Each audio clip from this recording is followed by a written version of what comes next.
from London to India now. Thank you, Professor Kotecha. Thanks very much. Thank you. Okay, so here we are in London. We are flying into India. We are awaited with an amazing homeopath who is a globally renowned personality himself. I just want to make sure Dr. Batra is with us. Can you say hello, Dr. Batra? Namaste Absolutely. to you. A big global namaste to everybody. Thank you very much. So now, before we move on with Dr. Batra, we have just a little bit of his introduction. This little gentleman, as I call him, he's about so high, but this guy moves mountains. Let me say that.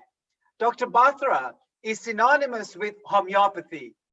The man behind the brand, Dr. Mukesh Batra, with his qualification of LCEH, FHMA from the United Kingdom, FSRH medicine from London, MDH from the United States of America, and the FBIH from the United Kingdom. He's a homeopath of international repute, a pioneering entrepreneur who has revolutionized homeopathy across the world over the last 40 years. Dr. Batra is the founder, chairman, and managing director of Dr. Batra's group of companies, which encompasses the world's largest chain of homeopathy clinics, daycare aesthetic centers, and health and wellness products. Dr. Batra envisions extending wellness and care to 10 million patients by the year 2020. Only a few months to go now. Venturing beyond borders, Dr. Batra has played a stellar role in legalizing homeopathy in Mauritius.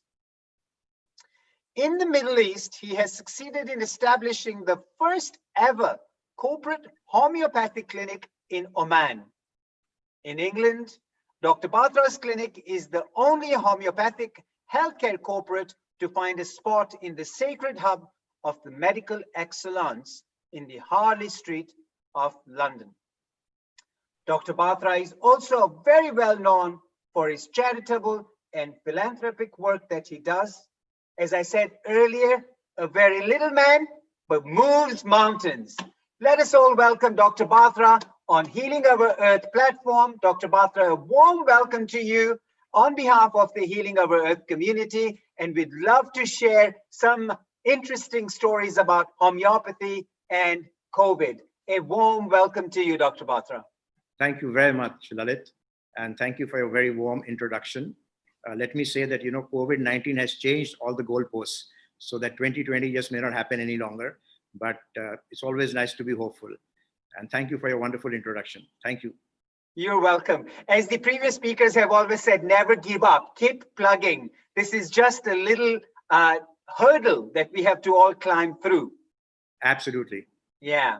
So a little bit about homeopathy, and if you don't mind sharing, Dr. Batra, share your homeopathy with us a little bit, and then we'll venture into some specific questions about COVID and homeopathy. So when did you start practicing homeopathy? Why a homeopathy interest?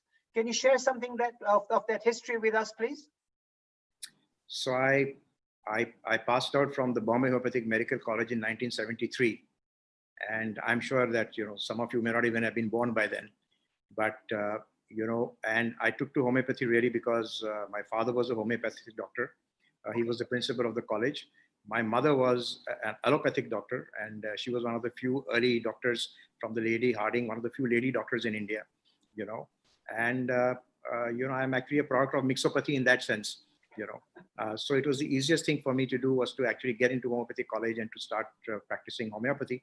But I then branched out on my own, and then, of course, had very difficult times because at that time, homeopathy was not as recognized as it is today, not as popular. Now according to World Health Organization, it's growing 25% back to back all over the world. But at that time, you really had to prove yourself, and, it was not very easy to be a homeopath at all. So it took a lot of courage, took a lot of determination. It also took, changing 3 buses to go to my place of work, no holiday for 9 years. And ultimately, then I set up my own brand in 1982, my first computerized clinic. And then, as they say, the rest is history. We now have over 225 clinics in 6 countries of the world, and hopefully growing. And what was inspiring you to grow so large and spread homeopathy to all the different parts of the world? So, I mean, if there is a mountain, then you need to climb it. It's as simple as that. And you did it because it was there. I'm saying, according to World Health Organization, there are 86 countries in the world where homeopathy is legalized. And in how many countries are we? Only 6. So, I'm reminded of that, little, poem, the woods are lovely, dark and deep, but I have many promises to keep, and miles to go before I sleep, and miles to go before I sleep. So Robert Frost. So, I mean, we are nothing at all. We're just trying our best to actually get into different countries. There are different rules, regulations. It's not very easy. It takes almost 2 to 3 years to set up a brand over there in a new country.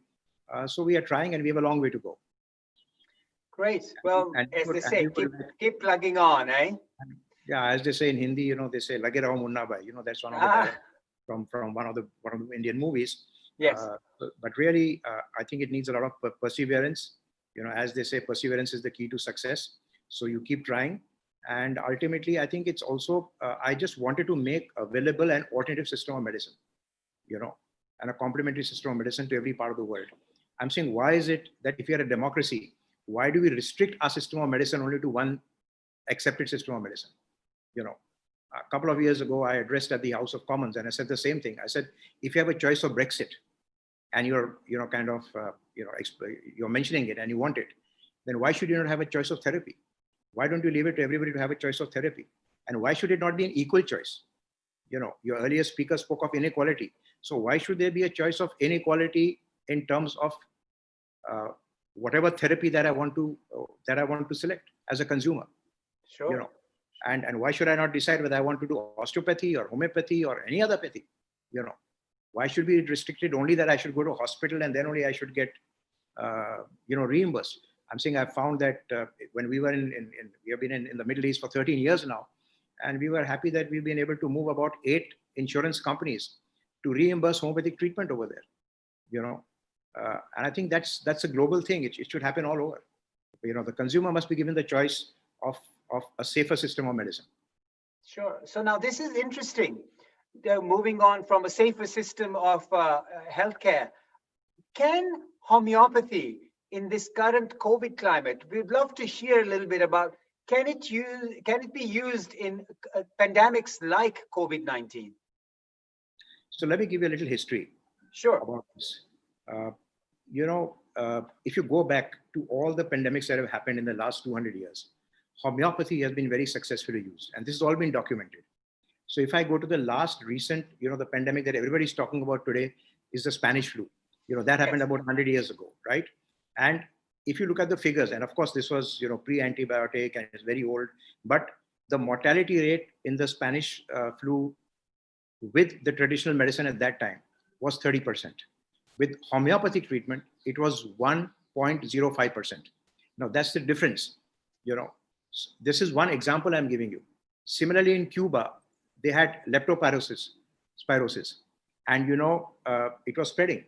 So what did the government do?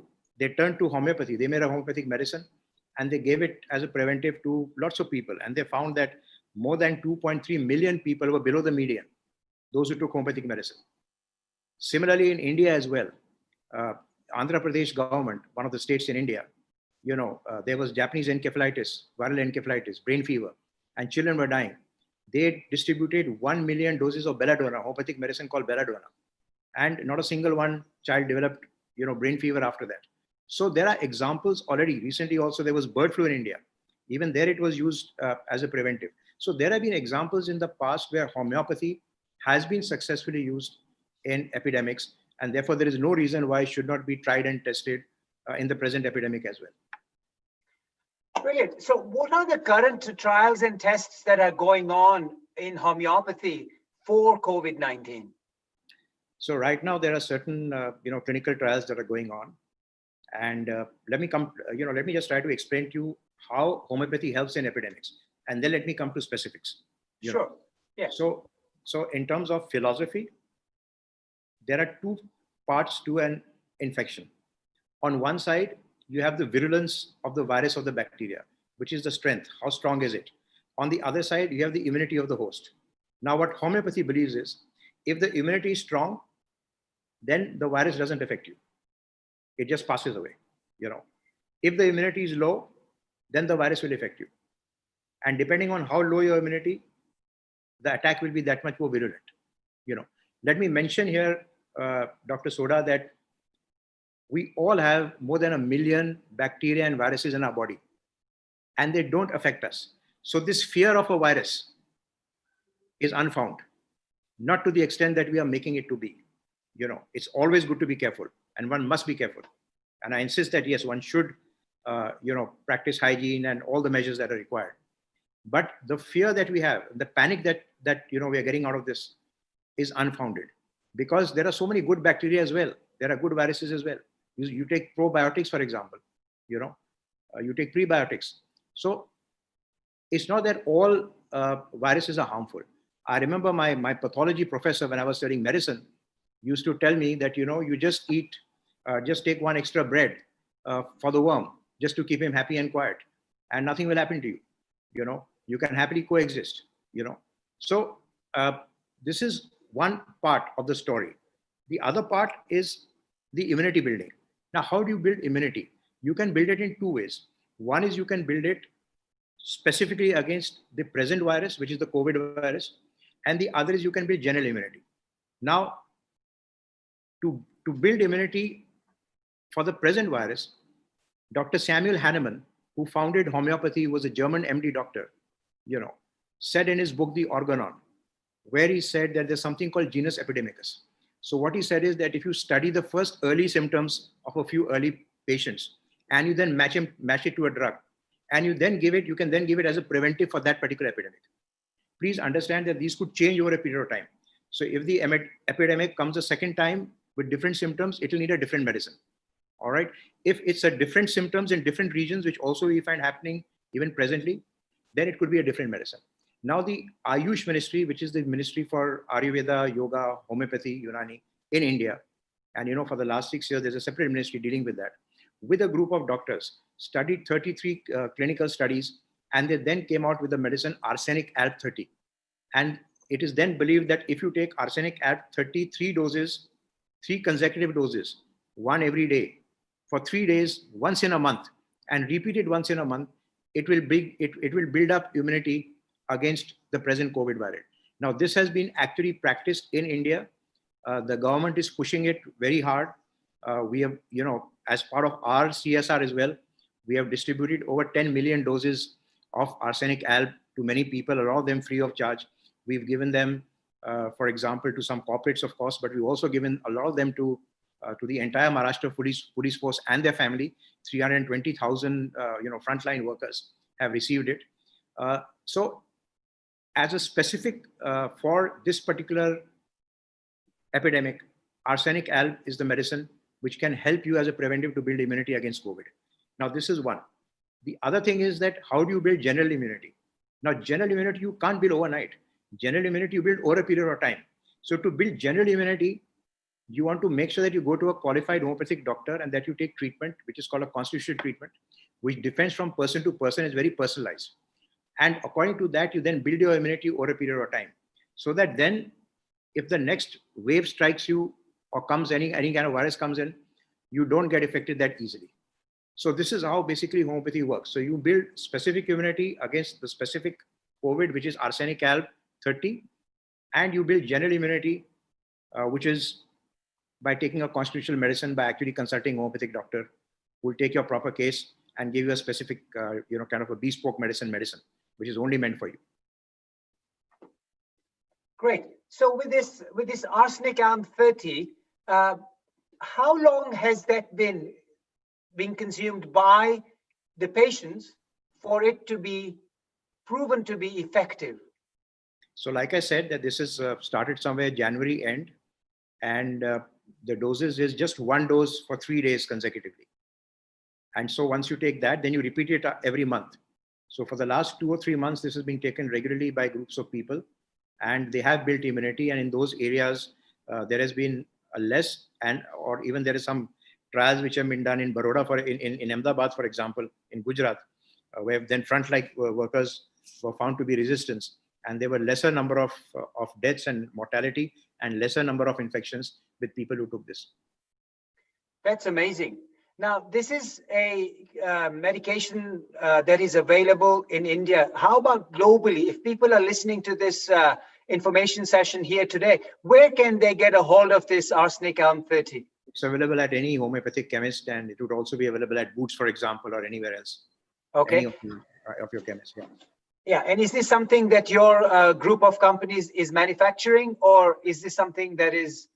No, we are presently, we get it with Swiss collaboration, but we are looking at actually manufacturing this as well as in India, and we are awaiting, license and procedural delays, and once we overcome it, maybe by this month end or beginning of next month, we should be having it.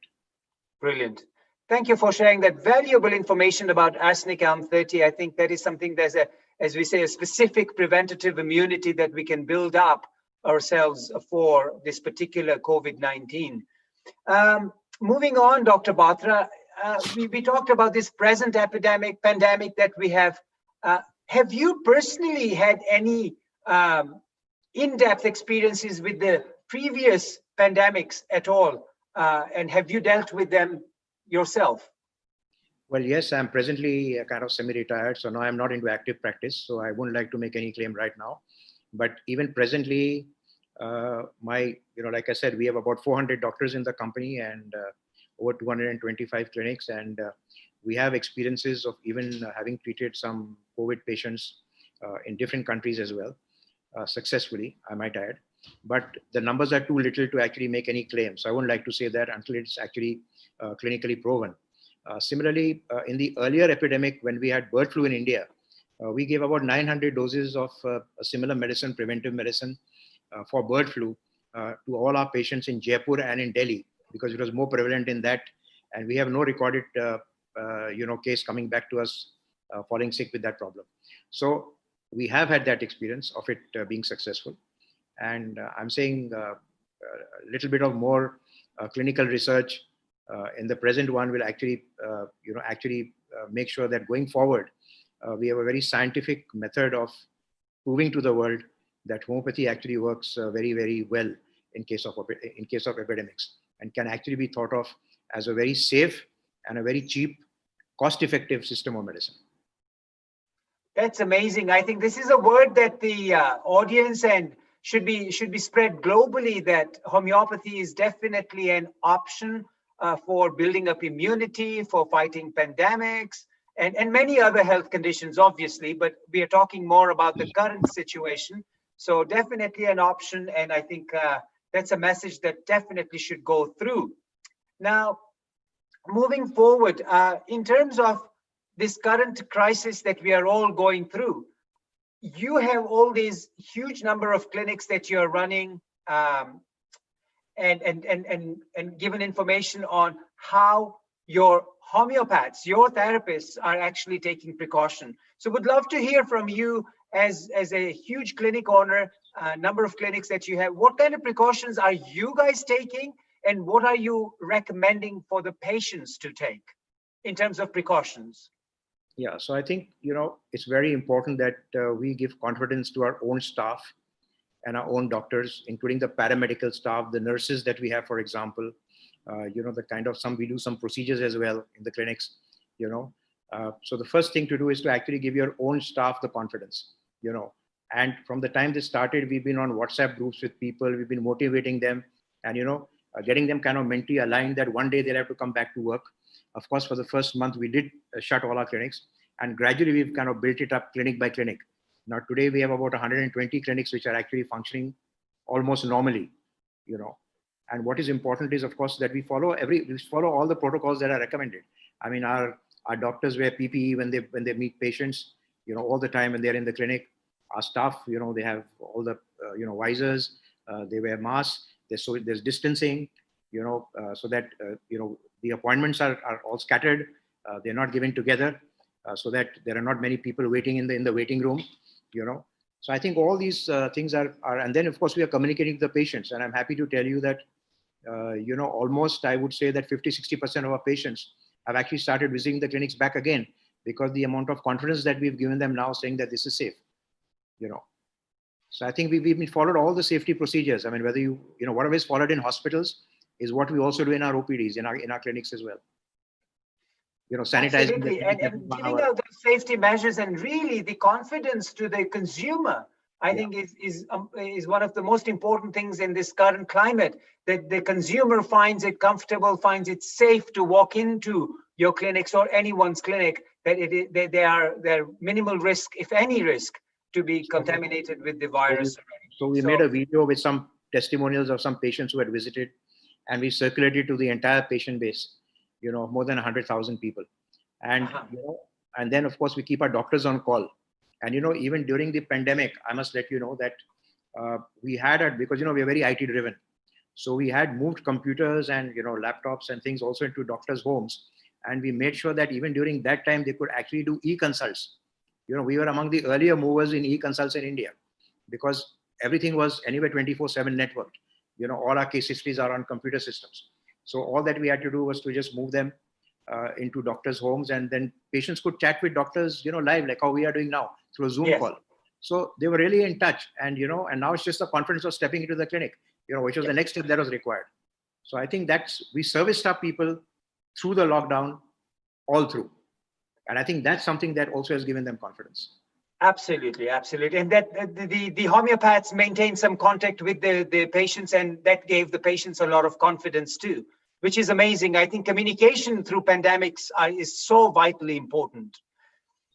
That's right. Absolutely. Go ahead. Absolutely, because at a time like this, there is so much of messaging going all around.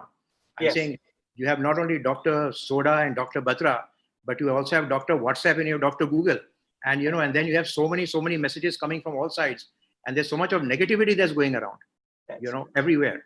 It's very, very, so the consumer is actually bombarded with all kinds of messages. And, he's in a weak frame of mind, because, he's worried and anxious.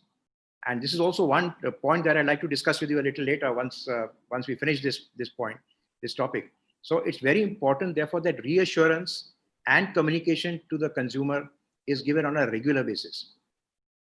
That's very true. There's a chat. The question has dropped onto the chat box right now from a lovely lady called Varsha. And she has a question. She's asking, can homeopathy be safely used with conventional medicine for those who are shielding? Can online consultations be possible? So let's address the first one. Can it be used safely with conventional medicine? Yes, it can, and it has been used, and there's a lot of research that has been done in double-blind trials in the past. For example, many years ago, there was a clinical trial done in Athens on diabetics type 2, and the regular medicine was given, oral anti-diabetic medicine was given, and there was a control of about 47% in those patients. And once homeopathy was added to those patients, the control was 97%. So there was a 50% increase in patients who took traditional medicine plus homeopathy. So it is possible that you can take both together. And also, even in COVID, also there is some kind of research going on, not yet closed yet, where homeopathy is also added to whatever the traditional medicine that is being given, and hopefully it gives better results. So yes, that is possible. Yes. So Varsha, I hope that answers your question. And her next question was, which we talked earlier, I think, for those who are shielding, can online consultations be possible with your clinics, Dr. Batra? Yes, it is. We already have doctors, available on our website, drbatras.com, and one can chat with them regularly from any part of the world. Of course, I would say that it's very good, and then you can get medicine by courier delivered to your house. For some time that was also not possible because of the lockdown, but now that's happening. So any part of the world, within 3 days or 7 working days, you can get your medicine courier to your house as well. So it's possible that you can do that. But just to let you know that, of course, if you ask me whether there's a difference in physical consultation and e-consultation, yes, there is. Because when you see a doctor face to face, and now today, even our doctors also avoid physical touch. So the touch and feel of clinical medicine, is actually missing in an e-consult. But having said that, rather than sitting at home and suffering and falling sick and having, and worrying yourself to death. It's much better that you do some consult and actually start taking some medicine and not worry about it, because it is effective. I mean, I would tell you that an e-consult is also effective, but of course, a physical consult is better. Sure. Sure. But under the current circumstances, I think an e-consult is definitely an option for people who want to. And that would be available via your website. Is that correct? drbatras.com? Yeah, that's correct. Okay. So, Varsha, I hope that answers your question too. And I know time is actually flying very fast, but I have a couple more questions for you, Dr. Batra. One question would be, I understand, and from the great Winelight, I have found out that you are actually authoring a book. Is that correct? Well, I'm kind of jotting my biography. I'm locked down here, and so I decided that I should write one chapter of my life every day, and so I write about 1,000 words every day. Yes, I'm hoping that when I turn 70, which is 1st of July next year, 2021, my book, my biography should be in the market, so that I can inspire other people also to greatness, and to also to look at all the difficult times and how to overcome them. And yes, so it's an inspirational book, or a book on homeopathy, or what? If you can give us some light on it. Okay, now you're probing, but I am. Only if you want to. Otherwise, we'll all have to wait for your autobiography, no. I guess, eh? No. I mean, it's a well, I've written many books on homeopathy. I think I've written about 8 books on homeopathy, and I do write one every year or every 2 years. This time is different. This is not a book on homeopathy. This is a book that I'm writing is on my life. It's a biography. Like I said, it's something which will talk about right from my childhood to my college days to my medicine days, to my setting up a kind of a brand, the challenges I faced, how did I overcome them. So they're all, I mean, interesting kind of life stories and life journeys which will come out in this book. Sure. And I think the Healing Over Earth community would love to hear about your book, and keep us posted and to what's going on and when you're actually launching it. And I can almost assure you that if the travel industry is, I'm sure, going to be functional by then, and if you are launching a book there, then we would love to join you on that. So whether it's through telecommunications or any media, we'd love to be a part of it. Thank you so much. And also just to let you know also that my last book, which I wrote last year in January, published by Amazon, it's one of the bestsellers in India. It's called 13 Steps to Bloody Good Health. And I co-authored it with Ashwin Sanghi, a well-known writer. It's not on homeopathy again. It's called 13 Steps to Bloody Good Health. So it talks about what are the things that you can do to stay healthy and stay fit. And that's also something which I think your community would be very happy to know. Absolutely. And it's available on Amazon? That's right. And on Amazon, yeah. Okay, so the title is 13 Steps to be Bloody Healthy. Sorry? 13 Steps to Bloody Good Health. 13 Steps to be Bloody Good Health. Okay, wonderful. So that's one book that all the viewers who are listening should definitely take on that. And why not? I mean, it's only 13 steps. If you can be bloody healthy, then why not, eh? Absolutely. Good. Good. Thank you very much for sharing your tips, Dr. Batra. Before we let you go, we'd love to hear from you also. As a final closure, some 3 important tips that you would share with the audience under the current COVID climate. That would be appreciated very much. I think the first tip that I would share is that this has really taught me the independence between economy and health, and the interdependence. This is something which people never imagined, the difference between life and livelihood and how closely they are related. As they say in Hindi, jaan hai to jahan hai. So it's important that, you first keep yourself fit, where we found that in most countries, the healthcare system was wanting, and I think this is the first thing that comes to my mind, that increase in healthcare spending and building up infrastructures for pandemics like this is something which is very important. That's the first message that I would like to give. The second message, of course, is as part of this, you also saw in the earlier program that a lot of this has happened because of inequalities. So you'll find in countries where there's financial inequality, when people are clustered, in small areas, when they are, like migrant laborers in India, for example, those are the ones who are most affected, So inequality at some stage has also to be addressed by governments and by people. And also comorbidity. So you'll find, for example, that all the people who are now, dying are people who had diabetes or obesity and so on and so forth, hypertension.